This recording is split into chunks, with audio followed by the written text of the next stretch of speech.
In an extreme act of self-defense, a sea cucumber, when threatened, can eviscerate itself by forcefully ejecting its internal organs out of its anus. This dramatic and disturbing process is designed to distract a predator with a gooey, unappetizing meal, giving the sea cucumber time to escape.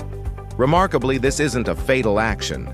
The sea cucumber can regenerate all of its lost organs within a matter of weeks, a testament to its incredible biological resilience and its bizarre defense strategy.